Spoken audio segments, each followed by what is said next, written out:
sing for you, dance with you, Lord my God.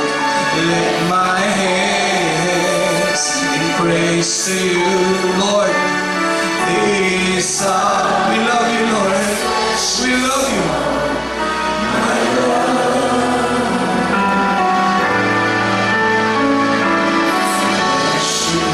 And magnify,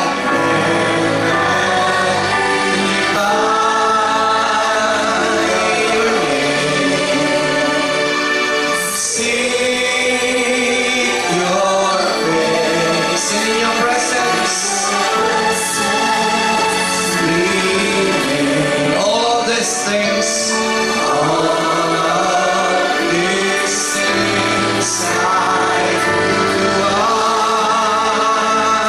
to you. These are expressions of. Minsan po po, isang beses pa po, we sing this song. We express our love. Sing for you. Dance with you, lift my hands in praise to you. These are expressions of worship, worship you.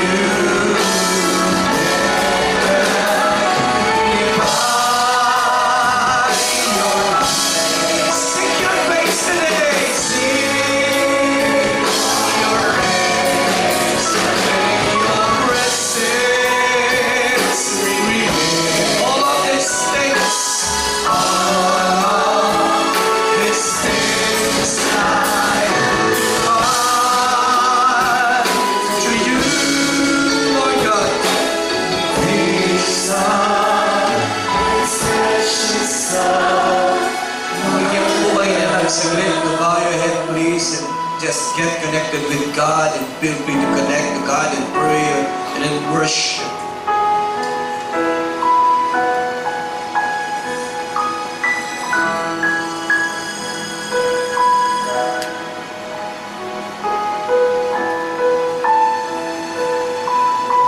Thank you for your presence, Lord, this morning.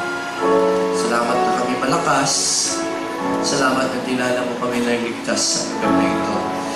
Lord, we expect great things from you because you're a great God. Panginoon, huwag mong hayaang limitahan ka namin sa magagawa mo sa aming buhay. We know that you're all-powerful God. Today, anumang mga lambong ng kadiliman, anumang mga limitasyon na mayroon kami sa isip, puso at pagkatao, Lord, we pray, allow us to open up today. Hayaan mong maging bukas kami sa papahayag po niyo. And I pray that you implant a new seed of faith sa inyong mga anak. May you bless us today as we promise to exalt your name. In Jesus' name, everybody will say amen and amen. Tignan po natin ang malakas na palakpakan sa record. Makakapuna po tayo. Magandang umaga po. Okay ba yung monitor natin, Sel? Wala kaming monitor dito. Ayun, monitor na very good. Salamat. This morning po, allow me to go straight to the message the Lord placed in my heart, and I entitled this message. Pipray po ako ng mensahe na pwede ko may share ngayong umaga.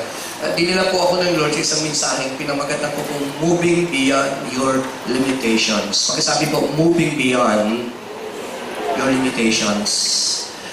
Na-inspired po ito ng Philippians 4:13. Nagsabi po dyan ng ni Apostol Pablo, I can do all things through Him. Sa ibang salin, through Christ Jesus, who strengthens me. Naalala ko po yan. Kung sinusulat ko po yung sermon, kaninong umaga nag-pray po ako mga alas 3. Naalala ko po yung isang babae na dumadalo dito sa church natin many years ago. I think 2 to 3 years ago, hindi po siya member ng church natin. Lagi siya po sa itaas. Isang buwan siyang umaattend sa church. At ang topic ko is about purity, about holiness. And one Sunday, hindi niya mapaliwanag, Sunday after Sunday, bumabalik siya. And one Sunday, lumapit sa akin dyan sa likod. Sabi niya, Pastor, can I have at least 10 minutes or 15 minutes of your time? Sabi ko, sige po. Nakinig po ako sa kanya. At sabi niya, Habang nakikinig ako sa ilang linggo na dumadalo ako rito, nakonbik ako na itama yung buhay ko. Sabi niya na bubuhay ako ngayon, ng kasama ko ay hindi ko totoong asawa. Nagsasama kami. Eh narinig ko, mali yun, gusto kong itama. At alam mo, Pastor, magiging matapat ako sa iyo. Tinatangka kong hiwalayan yung kasama ko ngayon, pero alam mo sinasabi ng isip ko, hindi mo kayang gawin yan. Nandiyan ka na for 14 years, hindi mo na maitatama yung buhay mo. At alam mo, sabi ko sa kanya, alam niyo yung kaisipan na yan, hindi po galing sa Diyos yan. Binuksan ko po yung Bible ko sa Philippians 4:13. Sabi ko, tingnan mo, basahin mo to. Sabi niya, mahina niyang binasa. I can do all things through Him who strengthens me. Sabi ko, anong sinasabi ng salita ng Diyos? Magagawa ko ang lahat dahil kay Jesus na nagbibigay sa akin ng kalakasan. Sabi ko, gusto ko basahin mo ulit. Binasa niya po ng pangalawang beses. Pangatlong beses. Alam niyo po, habang binabasa niyo yung salita ng Diyos, at ang salita ng Diyos ay buhay, pagdating po sa ikapitong beses, sinisigaw na po niya. Sabi niya, I can do all things. At alam niyo, nung isigaw niya yun, bigla po siyang napaluhod. At umiyak po siya ng maraming beses. At sabi niya sa akin, Pastor, mula ngayon, naniniwala na akong magagawa akong mabuhay ng tama sa harap ng Diyos. Ngayon po umaga, today, let me talk moving beyond your limitations. May mga limitasyon na inilagay tayo sa sarili natin. May mga limitasyon na inilagay ang tao sa iyo. May mga limitasyon na sa paglaki nyo, dala-dala nyo. O kaya mga takip. Alam niyo po, kapag ang isang timba may takip, kahit napakalakas ng tulo ng gripo, hindi po yan magkakaroon ng laman. Are you with me? Ganun din po tayo. Maraming inihanda ang Diyos na pagpapala, pero pagka tinakpan mo yung isip mo, yung puso mo, you miss blessings na inihanda ng Diyos sa inyo. So this morning, gusto ko po kayong encourage to move beyond your limitations. And I would like to use the life of David and so many great men of God in the Old Testament. So samahan niyo po ako, medyo mahaba po yung aking teaching. Huwag niyo naman akong tulugan dahil pinagpuyatan ko po yung teaching. Kung matutulog kayo, huwag na kayong maghilig dahil baka makaabala yung katabi niyo. Ngayon po umaga, simulan natin ang pag-aaral. One, introductory comments or initial observations. Naobserbahan ko po, when I read the Bible, una po sa mga nakita ko, ang Bible po ay filled with examples of men and women, great men and women who rose above their limitations. Ang Biblia po ay puno ng istorya ng mga taong bagamat sila'y limitado sa kakayanan, yaman at galing, ay nagawa po nilang magtagumpay. Minsan may mga limitasyon tayo. Sasabihin natin, hindi ako masyadong magaling, hindi ako masyadong maganda, hindi ako masyadong matalino. And sometimes, yung mga limitasyon na yun, alam niyo po sa Bible, yung mga great man ng Bible, may mga limitasyon sila. Example, si Moses. Nung tinawag ng Diyos si Moses, ay ang edad po niya 80 anyos. At sinasabi ng Diyos, gagamitin siya ng Panginoon. At alam niyo ang tanong ni Moses, sabihin nga po natin, who am I? Tingnan niyo po, si Moses sa edad 80, nang tinatawag siya ng Diyos, alam niyo po, ang unang naramdaman ni Moses, he is insufficient. Sabi niya, sino ako? Pero alam po natin ang kwento. Along the way, pagkatapos ng ilang istorya at kasaysayan, itong lalaking nagsasabing, who am I, ay ginamit ng Diyos at wala nang naging kasing kagaya niya sa maraming miracles. Minsan, may limitasyon tayong nilalagay natin sa sarili natin. Pag kinakausap ka ng Diyos, sinasabi ng Lord, gagamitin kita, sabi mo, sino ako? Baka yung katabi ko, baka yung kapatid ko. Sometimes, ang sinasabi mo agad, who am I? Another example po ng limitasyon sa Bible ay si Gideon. I love the story of Gideon. Ang istorya po ni Gideon ay napakaganda. At napakita yung angel sa kanya at kinausap siya. Pakita natin sandali yun. Judges chapter 6, simulan natin sa 12. Hanggang 15, para medyo buo yung kwento. Yan. When the angel of the Lord appeared to Gideon, the Lord is with you, mighty warrior. Ang ganda ng bate. Pakisabi po, mighty warrior. Pero tingnan nyo yung reply paano nag-reply si Gideon? Sabi ni Gideon, the Lord is with me. If the Lord is with us, why has all this happened to us? Kung sinasamahan kami ng Diyos, ba't kami ganito? Inaalipin po sila ng mga Philistines. Then, verse 14, ang sabi uli ng angel, ang sabi, the Lord turned to him and said, go in the strength you have and save. Pagkasabi mo, save Israel. Tapos sabi ng Lord, sabi ng angel, am I not sending you? Tingnan niyo po ang sagot ni Gideon. Verse 15, kayo pong bumasa. 1 to 3. How can I save Israel? Bakit? Anong sabi niya? Kadugtong po, sabay-sabay. 1 to 3. Tingnan niyo po, tumingin po kayo. You see? Yung po yung tinatawag na disempowering thoughts.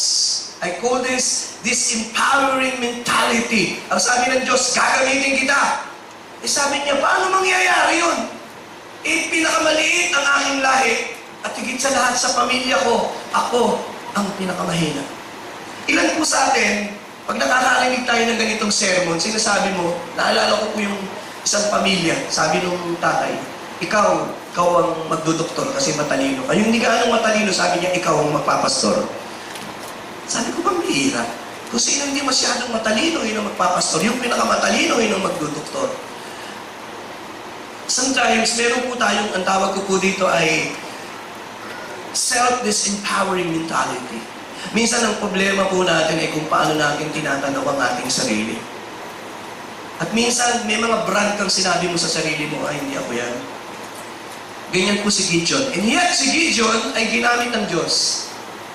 Ginamit siya ng Diyos. Sa katunayan, kailangan lang niya ng 300 army para talunin ang bayan ng ang kanilang kaaway. Gising po ba kayo ngayong umaga? What is my point? Minsan may mga limitasyon tayong nilalagay sa sarili natin. It was not God. It was you. Or maybe others na naglagay ng limitasyon sa iyo at nagsabi sa iyo, ang ganda ng pangarap mo, tapos sabi sa iyo, hindi mo kaya yan, hindi ka masyadong maganda, hindi ka masyadong matalino, kalimutan mo na lang yan. Sometimes, may mga tao na nilagyan ng limit ang magagawa mo sa Diyos at paglingkod mo sa Diyos at mga pangarap mo. Si David po, another example. Ising pa po ba kayo ngayong umaga? You know, I love David. Si David po ay inanoint ng Diyos. Siya po ay magiging hari ng Israel. Pero pag binasa ko po ang Bible, iniisip ko, paano kaya mangyayari yun? At nung lalaban na siya kay Goliath, pansinin niyo po yung kwento, haharapin na po niya si Goliath. Ang unang-unang kausap kay hari, at ang sabi ng hari, sabi niya, nagpresenta siya, ako po ang lalaban sa Philistines. Ang sabi ni Saul, tumingin po kayo, ang sabi ni Saul, you are only a young man, and he has been warrior from his youth. Tingnan mo po, nagpipresenta na nga si David na siya'y lalaban, ang sabi naman ni Saul, hindi mo kaya. Ilang beses na po na may nagsabi sa inyo yun na hindi nyo kaya. Huwag po kayo sasagot. Baka marinig yung nagsabi. Baka katabi mo yung nagsabi. Baka magulang mo yung nagsabi. Baka kapatid mo yung nagsabi. Kasi normally, yung mga pangarap natin, sinishare natin sa iba. Are you there? Ito po si David, gustong labanan si Goliath, at sabi ng hari, napakabata mo, hindi mo kaya yan. Pero buti na lang si David, hindi po agad siya nadaling na-discourage. Ito po, ay mga ilang kwento. Mamaya po ipagpapatuloy natin. I'll talk more about David. So, ito po yung mga mga simple jumping board. Ngayon, punta po tayo sa totoong buhay. Sa totoong buhay, marami pong mga tao, pag tinignan nyo, sila'y matagumpay. Pumili po ako ng ilan na nilagay ng Holy Spirit sa puso ko na pangkaraniwang kilala natin. Ilang mga tao na binigyan ng limitasyon. Example, si Thomas Edison. Alam niyo ho, naging mahusay na inventor. Naka-invento ng light bulb. Ayan, yung mga minarinig ako nagsasalita. Pero siya po, nung siya'y nag-aaral, ang tawag sa kanya ng teacher niya, pasensya po sa salita, siya po'y bugo na estudyante. Alam niyo ba yung bugo? Mukhang hindi niyo alam. Yun po yung itlog na bugok. Mabaho po yun pag binasag niyo. Ibig sabihin, disqualified. Ibig sabihin, walang kwenta. Pero, tingnan niyo po, kung si Thomas Edison, pinakinggan niyo yung sinasabi ng teacher niya, siya kayo yung naging mahusay na inventor. Ilan sa inyo rito, ang sinabi na wala kayong mararating?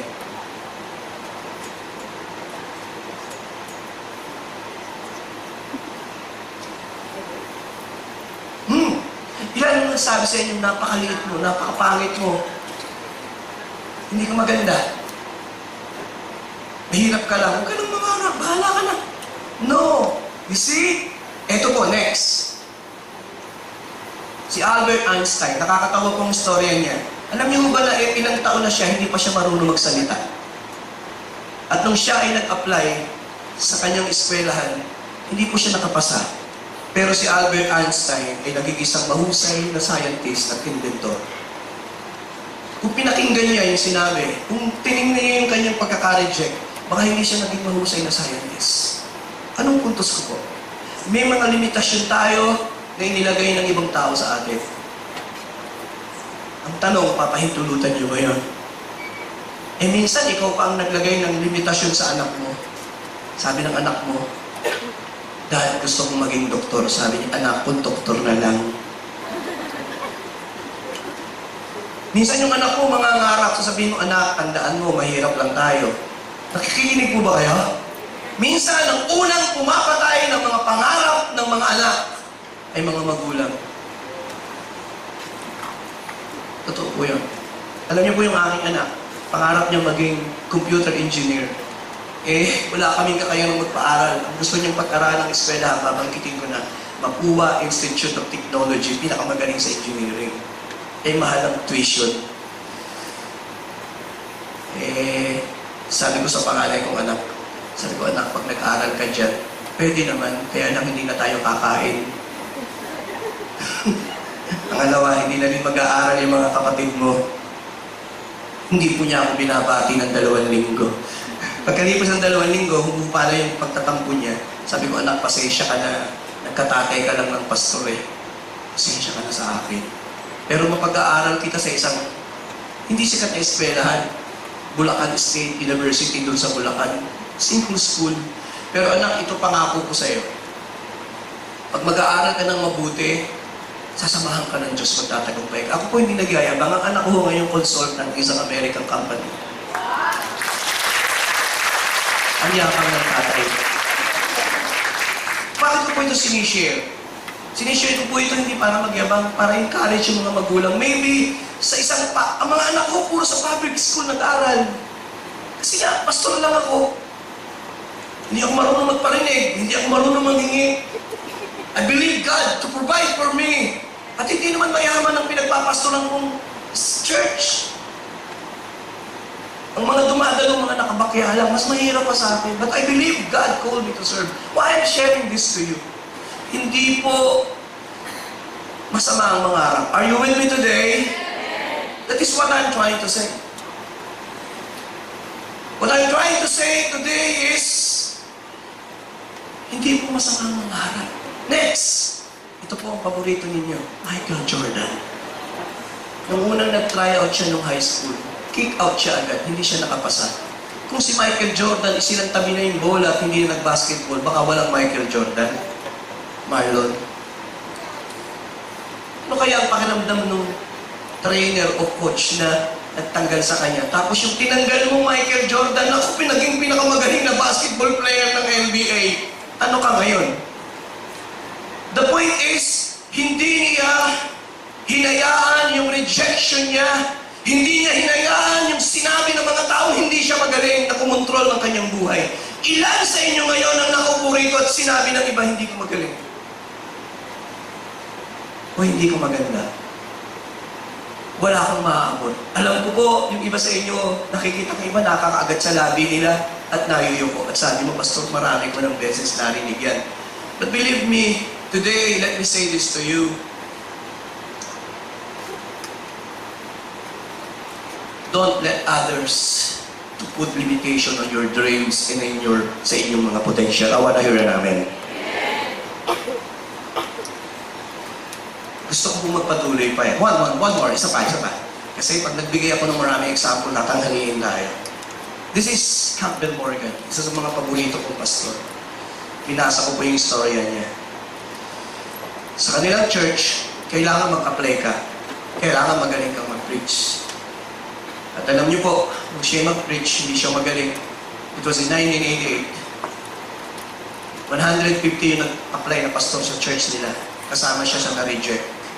Sumulat siya sa tatay niya. Sabi niya, tatay, I was rejected. Sumagot yung tatay niya, rejected by men but not by God. Ang galing nga, ano? Siya nagpursiging maging mahusay na pastor. At ngayon, pag nag-google po kayo, i-type niyo yung pangalang Campbell Morgan. Pinakamagaganda yung libro niya. Si D.L. Moody, hindi siya magaling na preacher. Pinakapangit ang kanyang grammar. Naiinis ang tao pagka siya nagsasalita. But siya nagpursige. Si Charles Spurgeon, hindi graduate ng Bible School, sa mga hindi nakakaalam. Yet, siya may pinakasikat na Bible School sa London. And thousands and hundreds of people are coming and listening to him sa panahon niya. What is my point? My point today sa pagsisimula po nito ng ating mensahe.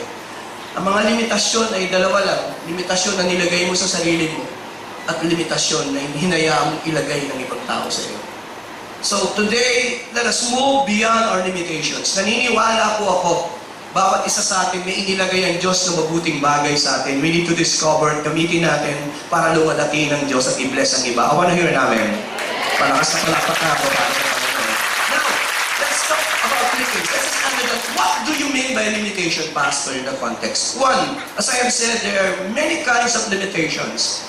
Minsan, ang mga limitasyon natin ay tao, nilagay ng tao. Binanggit ko na po si Moses. Ang sabi ni Moses kanina, where am I? Where am I?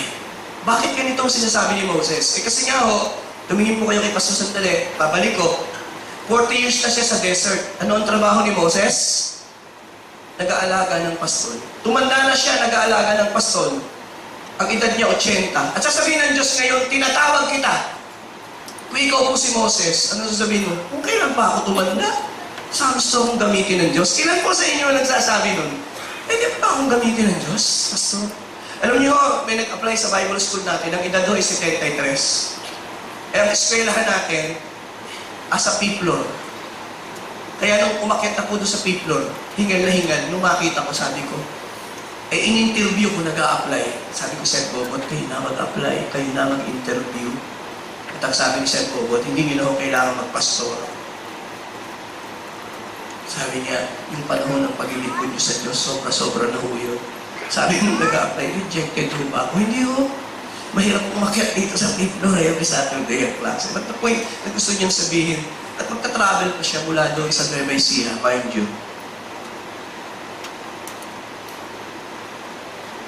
Pero andun yung desire yung maglingkod sa Diyos. Sabi ko, Pastor, sabi ko sa'yo, paano mo i-reject yung nag-a-apply ngayon? Si Moses po ay tinawag ng Diyos at the age of 80. Lumipas na yung kanyang peak ng kanyang career siguro. He is 80 years old. And now God is calling him. Ang sabi ni Moses, ako ba ang tamang tao para dito, Panginoon?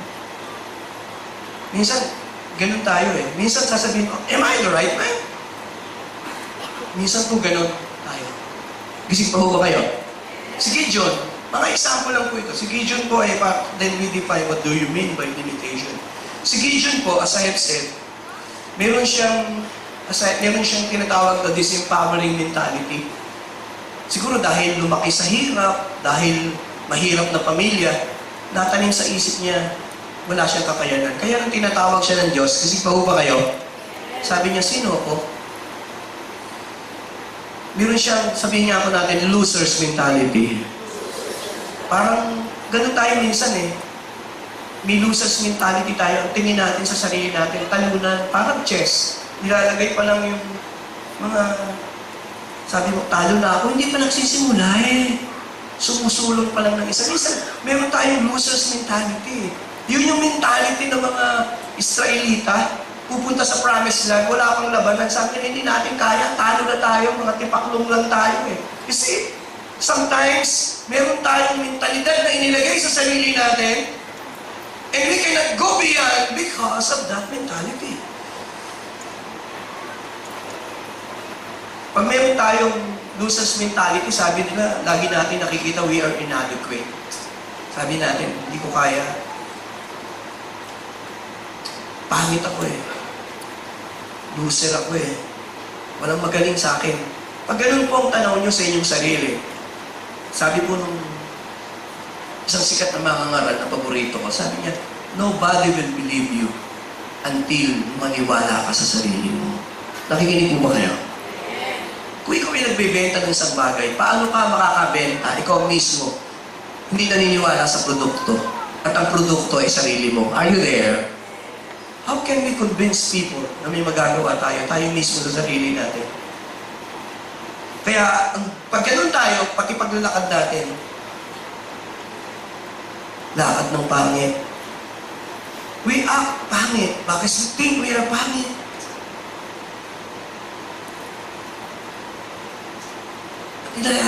Wala namang pangit dito. Tingnan niyo yung katabi niyo. May kamukha ba yan sa daigdig? No! Unique yan eh. Kaya tayo lahat dito, tayo dito yung maganda, whether you like it or not. Palapakan niya ako natin. Because we are created by God. You are unique. Sa katunayan ng pagiging unique niyo, tingnan niyo po yung tamart niyo. Walang kamukha yan. Billion-billion ng tao. Because you are uniquely designed by God. Hindi ko po kaya maging kagaya niyo. Because unique po kayo. Hindi ko kaya maging Brother Eddie. Whether I like it or not. Ang kaya ko lang gayahin at gawin yung sarili ko sapagkat iyon ang unique calling na gusto ng Diyos para sa akin. I cannot worship the way you worship. I cannot serve the way you serve. Paano pwede kong gawin yung pinagagawa ng Diyos sa akin? Isimpa ho ba kayo? Si David again, babalikan ko po si David. Sabi ni Saul sa kanya, "You're only a young man." Pero alam niyo, hindi ko pinahintulutan ni David na i-discourage siya ni Saul. Sabi niya, "Mahal na hari, alam niyo hubang ang daay ko ng napatay na oso at leon. Mahal na hari, naniniwala po akong magtatagumpay ako. Meron siyang faith. Are you with me?" Meron siyang faith sa Diyos. At nung umarap na siya kay Goliath, hindi pa nagsisimula ang labanan. Sabi ng Goliath, "Ano ako, aso? Tungkod lang ang dala mo?" Ininsulto siya ni Goliath. Pero sabi niya, "Hinaharap kita, hindi sa sibat at anuman, sa pangalan ng aking Diyos, magtatagumpay ako." You see? Ano meron si David? Meron siyang unusual faith with God. Medyo kulang siguro siya sa height, kulang siya sa galing, pero hindi siya kulang ng pagmamahal sa Diyos. Hindi siya kulang ng excitement. Are you with me? Hindi siya kulang ng passion. Sometimes, yun ang kulang sa atin. We don't have the passion to do yung pinagagawa ng Panginoon. So when we talk about limitation, dali na po natin sa context. Bigyan natin ng definition. Next slide, please. When we talk about limitation in the context of the story, to be limited, to be restricted, to be restrained. Yung bang kukulong ka lang sa isang lugar at sasabihin ko, diyan ka lang, ganyan ka lang. Naalala niyo ba yung paborito kong kwento tungkol sa isang agila? At yung agilang ito ay nahulog sa pugad at pinulot po ng isang farmer. At ang ginawa nitong farmer na ito, yung agila, sinama niya doon sa mga alaga niyang manok. Yung pagkain ng manok, yun naging pagkain ng agila. At pagkalipas ng ilang panahon, yung agila, malaking-malaki na. Pero pag tumuka at kumilos, parang manok kasi pinakain ng pagkain ng... Kasi tinaratong manok. Andiyan po ba kayo? Kaya siguro, pakiramdam nitong agila, nagugulat siya, niliit ng manok. Hanggang isang araw, ang sabi nung nadaan na isang lalaki, sabi niya, "Pare, ang ganda ng agila mo, matakas bang lumipad dyan?" Sabi niya, hindi sanay lumipad dyan, manok lang yan eh. Kasi pinakain ko ng pagkain ng manok. Kulang na nga lang dyan, tumilaok eh. Naglalakad na parang manok. At yan, nag-iisip na parang manok. Sabi ng kumpara niya, "Mali yun, manok yan eh. Agila yan eh, pakikita ko sa'yo, kaya yung lumipad." Sabi ng kumpara niya, "Sige, pustahan tayo, hindi lilipad dyan." So hinawakan niya yung agila. Sabi niya, "Hoy, agila ka, lumipad ka!" Nag-isip po yung agila. Nung makita yung mga manok, tumalong at tumuka uli ng palay. Kasi ang isip niya, siya ay... Pagkalipas ng isang linggo, bumalik na naman yung kumpare. Sabi niya, "Naniniwala akong kaya pa rin lumipad ng agilang yan." Sabi niya, "Di bahala ka." So dinala niya yung agila doon sa may kabilang bundok. At sabi niya, "Hoy, agila, agila ka eh." At sumikat yung matinding araw. Sabi niya, inihabis niya yung agila. Nagulat yung agila, kaya niya kumampay. Ano ibig ko sabihin? Sa bawat isa po sa inyo, tingnan nyo nga yung katabi mo, sabihin mo, "Hindi ka manok." ikaw ay agila. I wanna hear namin. Sino papayag na manok ka? Hindi tayo manok. Anong ibig sabihin ni Pastor? May potential na nasa iyo. Nilalang ka ng Diyos. There is something special in you. I wanna hear namin. There is something special in you. Because you were created by God. Hindi lang tayo kinreate ng Diyos para pumutak-putak. We're created by God para lumipad and to soar higher. That is the original purpose of God in my life, in your life. But it's a limit. Those things that does not allow us to maximize our potential. Ang tawag doon, limit. Pag hindi ko ma-maximize yung galing, yung calling ng Diyos, ang tawag doon ay mukhang alam na akong kausap. Minsan pag hindi mo magawa yung alam mo nilagay naman ng Diyos sa'yo, at sasabihin mo, and I call it limitation. Can we click the next? Moving beyond limitation is by leading where I am and going to where God desires me to be. That is moving beyond your limitation. Gusto kong puntahan yung direksyon na gusto ng Diyos.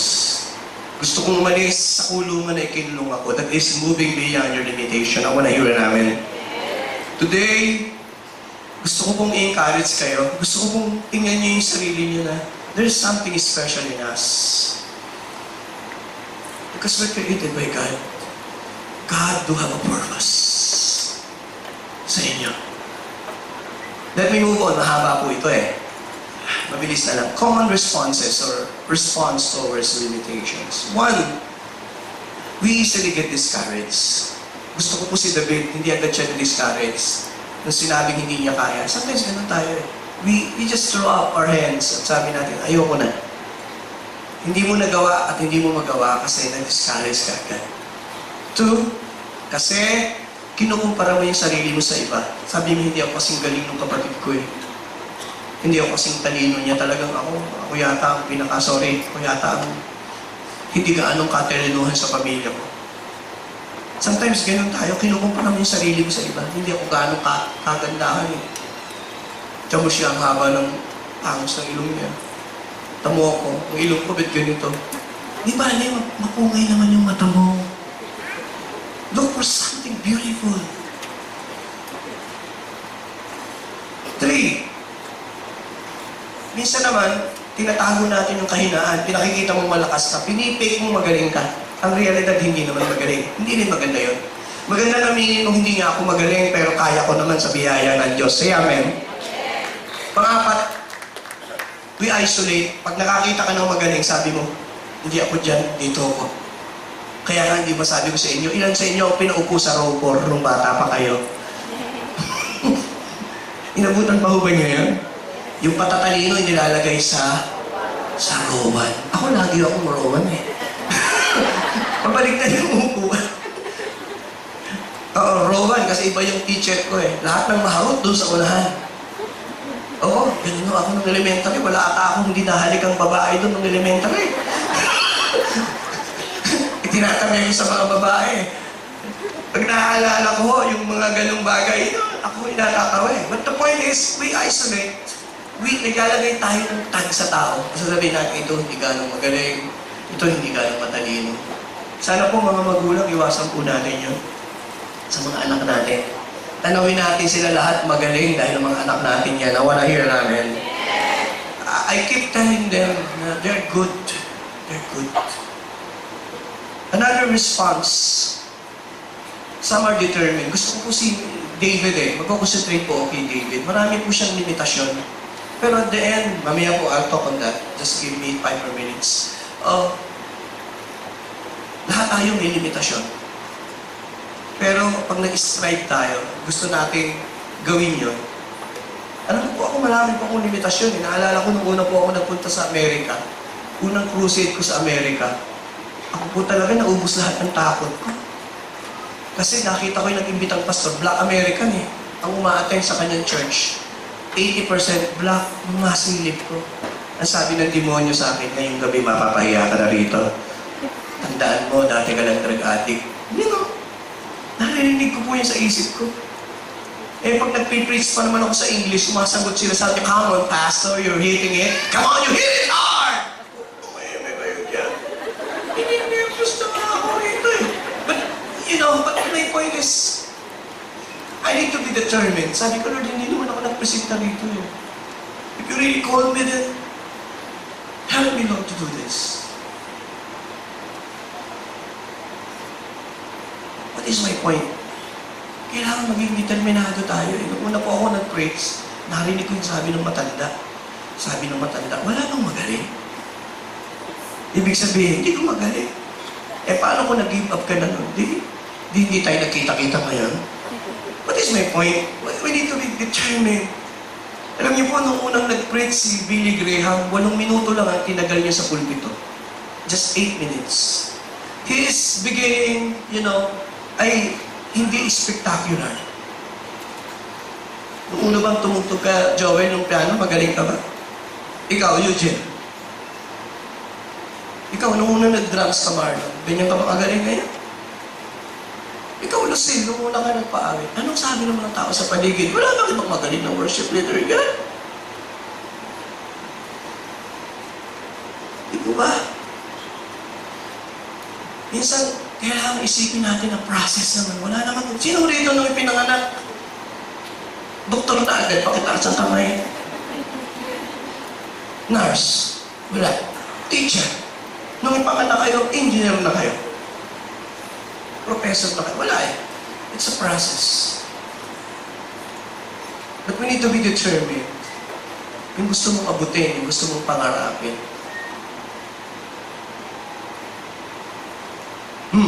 Just give me 15 more minutes. Kaya po ba niyo makinig?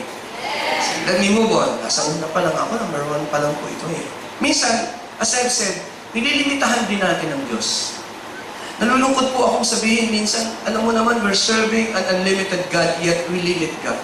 Sa anong paraan? 1, we limit God through fear. Minsan yung takot natin. Alam niyo mga Israelita, kaya hindi po sila nakapasok ng lupang pangako. Pakita natin, Numbers 14 verse 9. Pumasok po sa puso nila yung takot. Nakita nila yung mga malalaking higante at takot na takot sila. Kaya sabi ni Caleb sa kanila, "Do not be afraid of the people of the land. Their protection is gone, but the Lord is with us." Pakisabi sa katabi mo, "Do not be afraid." Minsan yung takot natin, hadlang yun eh. Para hindi mo magawa yung pinagagawa ng Diyos. Tama po ba yan? Say amen. Minsan ganun eh. Takot tayo. Natatakot tayo. Nag-pray po ako ng mga miracles dati. Sabi ko, Lord, bigyan mo kami ng mga miracles. Eto po ako ngayon, nag-crusade ako. Ang daming may sakit at mayroong bulag. At ang unang nagpa-pray, walang bulag. Sabi ko, Lord, wala pa po akong pinag-pray na bulag na nakakita. Ito ako nagbulag kasi na-overdose sa gamot. And I am pastor. But my desire is to see miracles. Ang desire ko po eh. Then, the Holy Spirit, sabi niya, hipan mo yung mata ng bulag. Sabi ko, Lord, hindi naman ako umiihip. Hindi naman ako sabihin, hindi na ba yan? Pinag-pray ko po yung bulag. Bulag pa din. Nilihays ko, bulag pa rin. Pero ayoko mag-give up. Wala lang akong choice. Yung narinig kong tinig ng Holy Spirit, sinunod ko, hinipang ko yung mata. Sling! Wow! At nung bumangon, sabi ko, huwag niyong itidilat yung mata niyo, ha? Tingnan niyo yung daliri ko. Ilan ho ito? Nang dumilat ho yung bulag. Sabi niya, 5 ho, Pastor. Sabi ko, talagang nakikita mo yung daliri ko. Hawakan mo nga, you see? I was afraid. The other Sunday, yung mga taga-first service, hindi alam yung miracle. May umatay po nung linggo sa second service natin, taga Las Piñas, taga-Amerika, Justice taga-Amerika po eh. Na-stroke po dun. At hindi rin nakakarinig. Napanood yung service natin sa TV. Meron siyang faith. Sabi niya, pag naka-attend ako sa music museum, gagaling ako. Kaya nung second service, kalagitnaan, may isang babae puting-puti na binubuhat ng mga kaibigan, mga matatandaan na rin nagbubuhat eh. naka-wheelchair, diyan inupo sa likod. Siyempre, preach lang ako ng preach. May bisita tayo, magsasalita si Secretary Joel, magsasalita si Dr. si Benko. So, natapos na yung service. Andun ako sa likod. Tinulak yung wheelchair doon. Andun siya, sabi ko, kumusta po kayo? Ang lakas ng faith ng nanay. Sabi ni Lola, ang faith ko, makakalakad na ako at ako'y makakarinig na dito. Alam niyo, naglakad nung Sunday. Alam niyo, bang umuwi na nakakarinig na. Ba't kanya ko narinig kayo? Malakas nga ako palakpak. Sige nga, mas malakas para sa Panginoon ko. Those miracles, wow.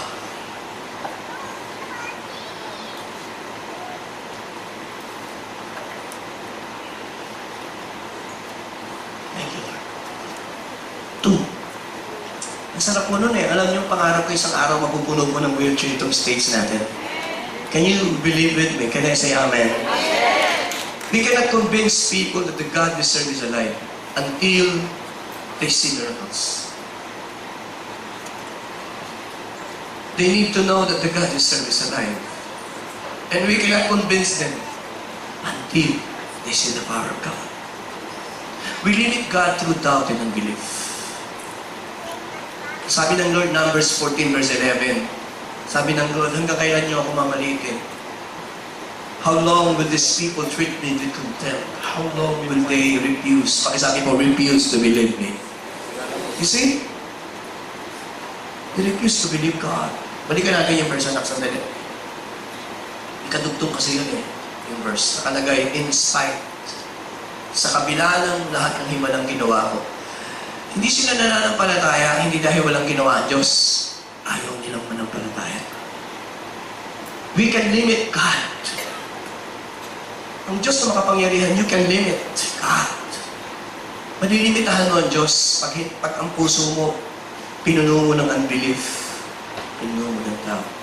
3. We limit God when we disobey God. Mahirap para sa Diyos. Tumingin po kayo mabuti. Before I move on to my second point, mahirap pong ma-bless kapag alam mong namumuhay ka sa pagsuway. We limit God through disobedience. Now, let me move on. As I have said, I'll talk more on David. David's limitation and challenges. Consider niyo po ito, baka kayo po ito, may ganito kayo. 1, his family background. Si David po ay nanggaling sa isang pamilya. Alam niyo, pag sinabi pong kayo ay shepherd, ang ibig sabihin ay mahirap na pamilya ka. Pangalawa, si David po ay hindi eldest son. Sa Hudyo, sa context ng Jewish, ang pinakamakapangyarihan at pinapaborang anak ay anak na panganay. And David, hindi po siya panganay. So, yun yung unang challenge kay David. 2, isip pa ho ba kayo? Just 10 more minutes. David's limitation started at home. Ang pinakamahirap, hindi naniniwala sa kanya yung tatay niya. Nung iaanoin po, ang susunod na hari, tumingin po kayo kay pastor. Wala po si David. Kaya ang sabi ni Propeta Samuel, wala ka namang anak? Ito lang ba anak mo? Tumingin po kayo, yung iaanoin, wala dun. Iniisip ko, bakit kaya? Siguro because he's the youngest. Iniisip ko, I keep asking those questions over the back of my mind. Hindi siya sinama ni Jesse. Hindi siya kinukonsider na pwedeng piliin ng Diyos. Isip po ba kayo? Hindi po kayo kay pastor. Ilang dito? Ganun ang pakiramdam natin. Hindi tayo paborito sa bahay natin. Hindi tayo kasama sa tingin natin, listahan ng paborito ng tatay natin at pamilya natin. Sabi ng iba, ako yun. Kasama ako dyan, pastor. Hindi ako kasama. Kasi, may pain eh. Ako po, hindi po ako lumaking paborito ng tatay at nanay ko. Pampito nga akong lalaki. Alam ko po yun. Pero, ganun talaga sa pamilya eh. Kasi ang dami namin eh. Kaya lumalaki ko, lagi kong gusto i-prove na magaling din ako. Kagaya ng mga kapatid ko. Yung mga kapatid ko po, very athletic. At nung nagsisimula na mag-basketball, pinapanood ko sila, ang bata-bata ko. Sinasali naman ako. At pag may liga ng basketball, ipapasok ako ng coach pag 10 seconds, Marlon. Yung bang pahawakin lang ako ng bola para ginagawa akong katawa-tawa. Hindi ko naiisip yun. Pero, at nung wala naman akong height. Pero pangarap ko, sabi ko, magiging magaling akong basketball player. Sabi ko sa tatay ko, gawaan niyo po ako ng basketball court. So, ginawa niya ako ng basketball court. Naglalaro ko araw-umaga. Alam niyo, hindi ako nagyayabang. Kahit ganito lang ang height ko, na 6'2" lang ang height ko, pag nakatuntong ako sa pasada. Naglaro po ako ng UAAP. Ako po ang unang player sa barangay namin na naglaro sa UAAP sa panahon ko. And I used to play basketball in the Bulldogs. Sa aming barangay, kinikwento ko lang naman, no? Kasi, pag naaalala ko yun, sabi ko, wala silang ginawa kundi ako. At nung naglalaro na ako, pag dumadating ako sa barangay namin at may liga, ako ang pinakasikat. Ako pinapanood nilang mag-basketball. Bakit ko po kinikwento lang ito? Kinikwento ko lang po yun. Kasi hindi naman nyo alam yun eh. Paano yung makikwento ko? It started at home. I was treated, hindi ako magaling, hindi ako mahusay. So I always try to prove that I am good. David, hindi ko po kinukumpara yung sarili ko kay David. Kasi sinasabi ko lang po ganun tayo lahat. May pakiramdam tayo ganun. Wala na po akong kausap. Are you there? Pati yung mga kapatid niya, he was insulted in the battle. Sabi ng mga kapatid niya, Hoy! Ang yabang mo! Umuwi ka! Anong ginagawa mo rito? Kukunti na nga yung tupa ng tatay natin eh. Sino uminsulto kay David na muna? Mga kapatid niya. Are you here with me? Mukhang alala po akong kausap. Sino uminsulto sa kanyang una? Hindi yung kapitbahay. Yung mga kapatid niya. Sabi sa kanya, yabang mo nung ginagawa mo rito. Sabi ni David, is there not a cause? Labang dahilan? Parang dito.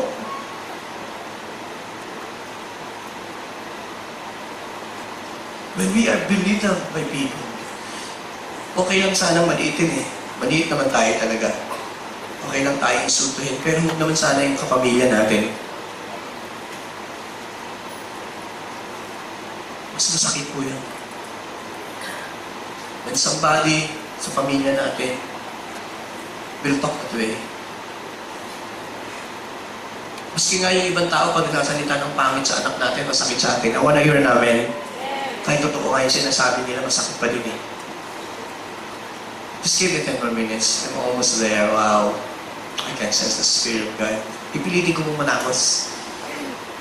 3, shepherd by trade. One of the lowest occupations. 4, he's young. Inexperienced. Wala pa siyang battle. Wala pa siyang tinalo. He had no experience of leading. He never fought a wartime. He was considered only a youth. Thus, he was underestimated and he was disrespected. Lahat ng ito, wala siyang edukasyon, wala siyang experience. Are you still there? Pero meron siya.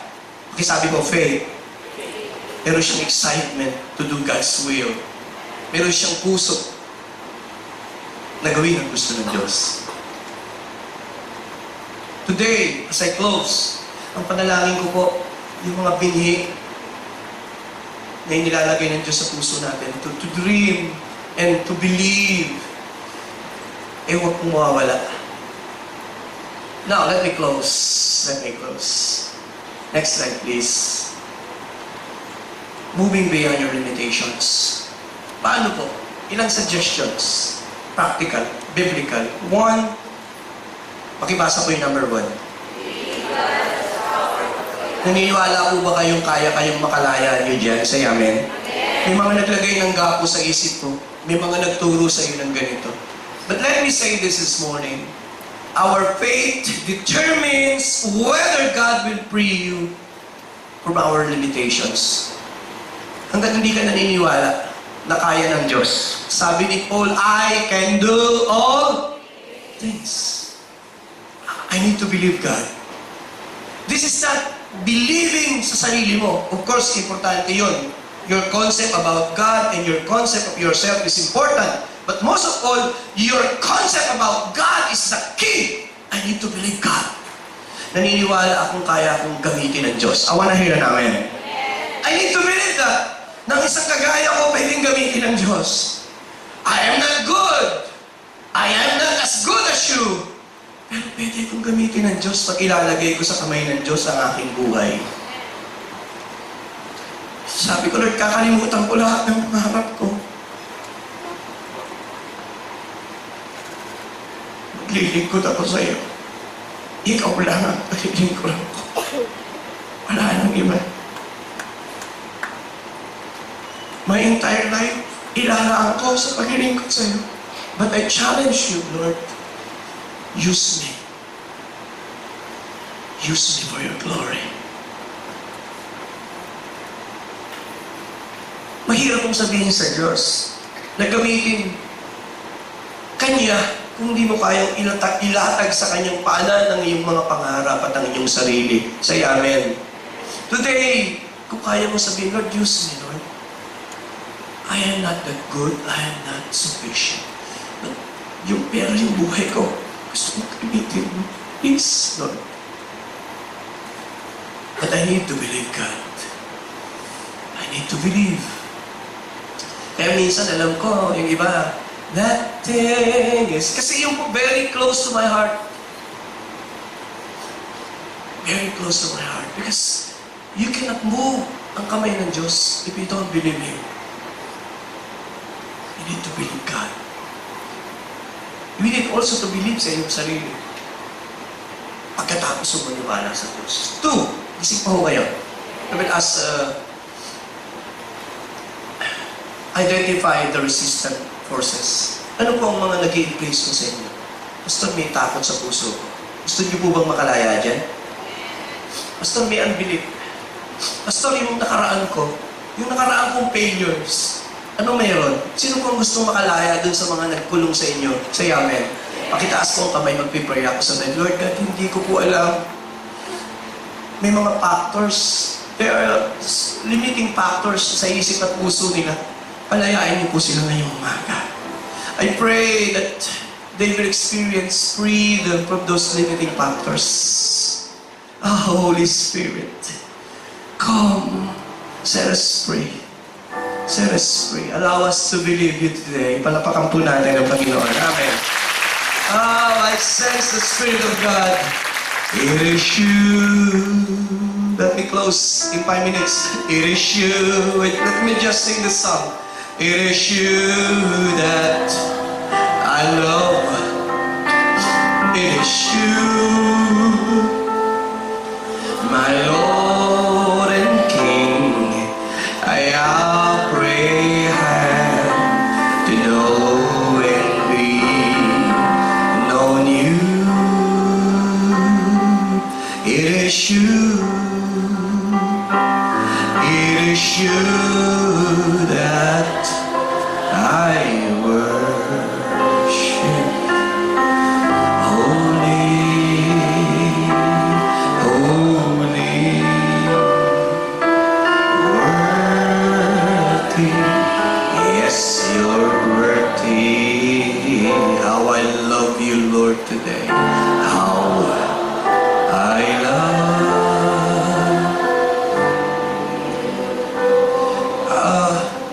Magsimula po akong maging Kristiyano, lagi po akong sintonado, hindi ako marunong kumanta. Nung bata po ako, gusto kong mag-gitara.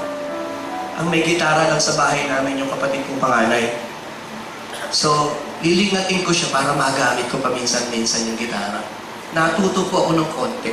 But I'm not a good guitar player. Nakapag-play po ako ng mga instrumento. I can play. There's something in me, pero gusto kong sumamba. Then, along the way, na-realize ko na pag gusto mo palang gamitin sa Diyos yung talento mo, at pagkalipas ng ilang panahon, natapos ako, kaya ko palang mag-compose ng mga awit. Bakit ko po ito sinishare? Minsan may mga nakatagong talento sa atin. We need to discover them.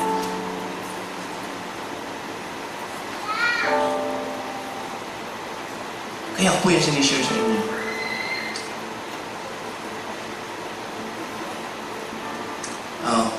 I-end na po ako. Stand to pray. 3, decide to live your life to its potential. Mangarap po kayo, na, Panginoon, gusto kong maabot ko pa yung gusto po ninyo.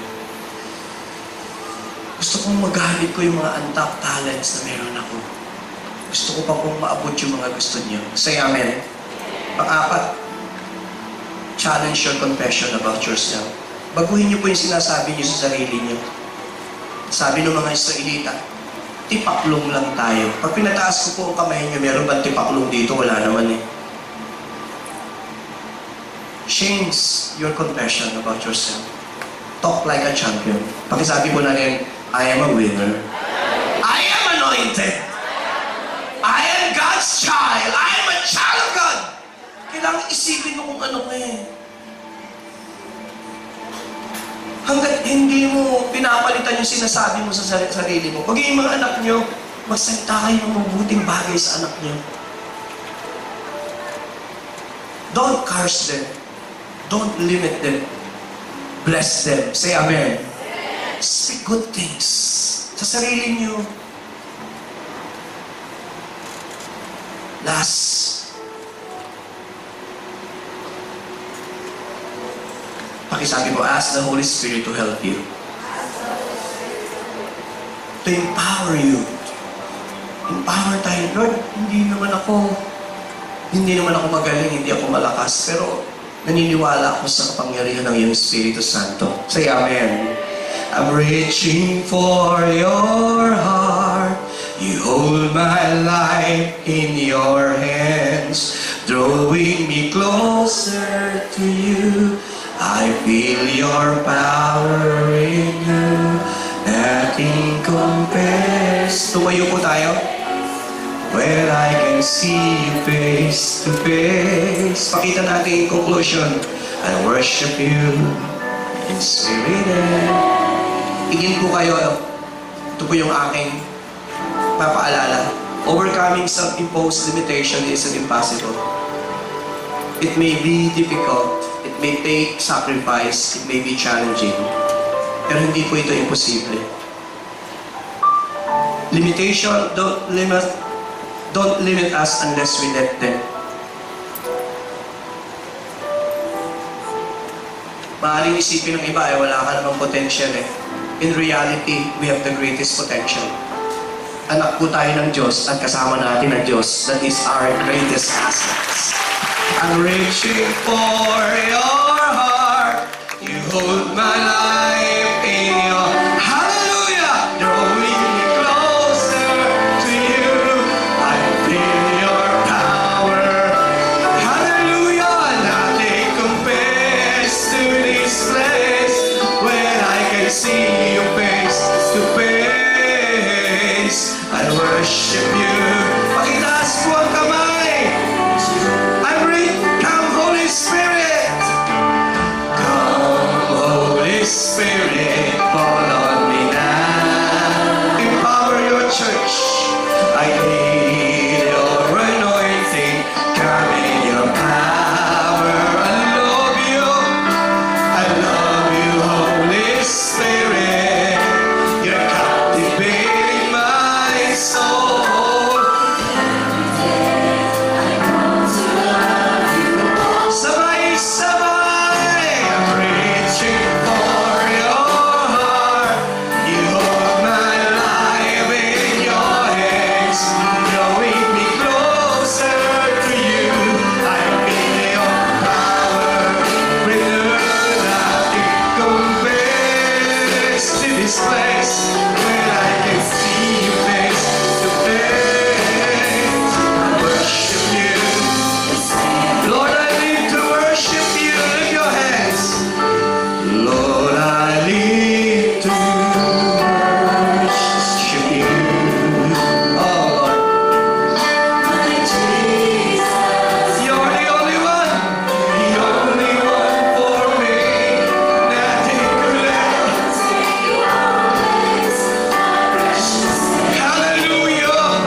Jesus.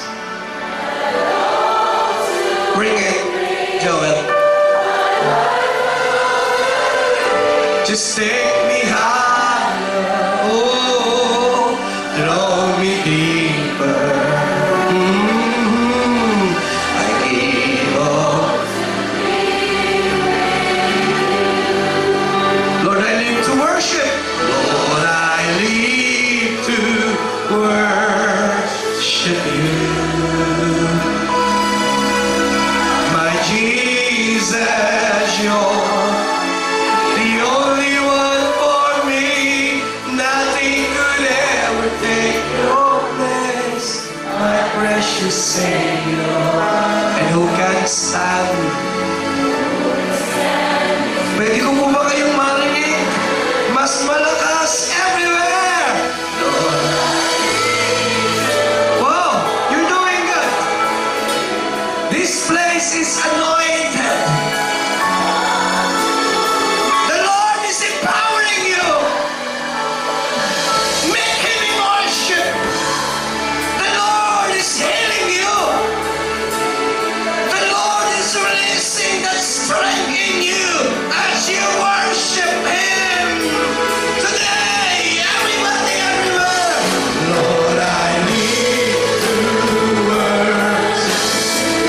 I love you, Jesus. My Jesus, you're the only one for me. Nothing could ever take your place, my precious Savior. Everybody now.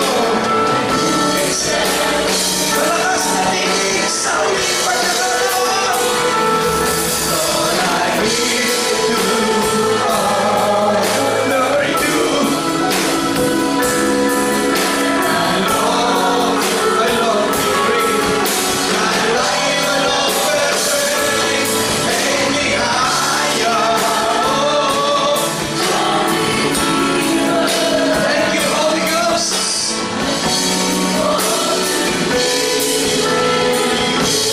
Take me higher, Lord. Just take me higher. Ask Him. Ask Him more. Pinuko ko tayo lahat. Bibigyan ko po kayo ng personal na oras na manalangin.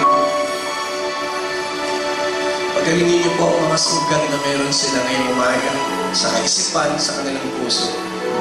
Lord, some of them are discouraged, some of them are rejected, some of them are maligned, some of them are even rejected. But Father, I pray, allow them to see, kaya mo makita nila ang kanilang sarili kung paano mo sila nakikita. Sila yung mga anak mo. They are anointed. May mga potential kayo sa kanilang buhay. Allow them to discover it, Lord, I pray. Oh my God. Ibaba po ang kamay. Let me say this. I just want to end with this today. Kausap po kami kanina ng umaga, mag-asawa. And sharing here something, we're praying. Sabi ko sa kanya, sabi ko, darling, tatandaan mo. Remind the people. Minsan nakakalimutan natin. Gusto ko pong ganito niyo po yung kamay niyo. Tingnan niyo po. Ang mga kamay na yan ay binigyan ng Diyos ng kakayanang magpala. When we give, we bless others. Pero meron pong isang kapangyarihan niya na we don't use most of the time. Pagdaupin po niyo. Ang mga kamay na yan ay may kapangyarihan mag-bless sa panalangin. You can bless everyone. Asawa, anak, kapatid, opisina. God has given you power to bless so many people. But ang tanong, ilan ang binibless nyo? Pwede mo bang i-bless nyo ang pamilya nyo ngayon, mga anak nyo? Sa inyong panalangin. Can we do that? Will you bow your head, please? And bless them. Just pray.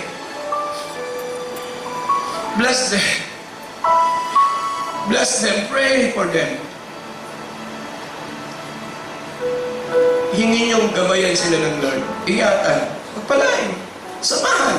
Paboran. Palakasin. Come on, bless them.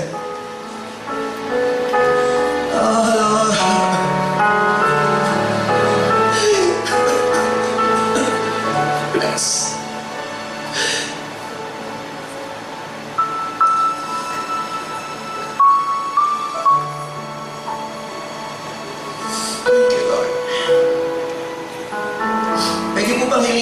Na-bless niyo yung katabi niyo ngayon? Asawa ba yan? Kapatid ba yan? Maybe hindi ko kakilala. But ask someone na i-bless mo siya. I-bless mo siya ng iyong panalangin. Nasa inyong kamay, ang kapangyarihang magpala, huwag po kayong maging maramot to bless others. Bless them. We have the ability to bless. Lord, pagpalain mo buong kongregasyon ito ngayong umaga. Ang mga pamilya nila, anak, asawa, kabuhayan, tinapay, tubig. At sa umagang ito, Panginoon,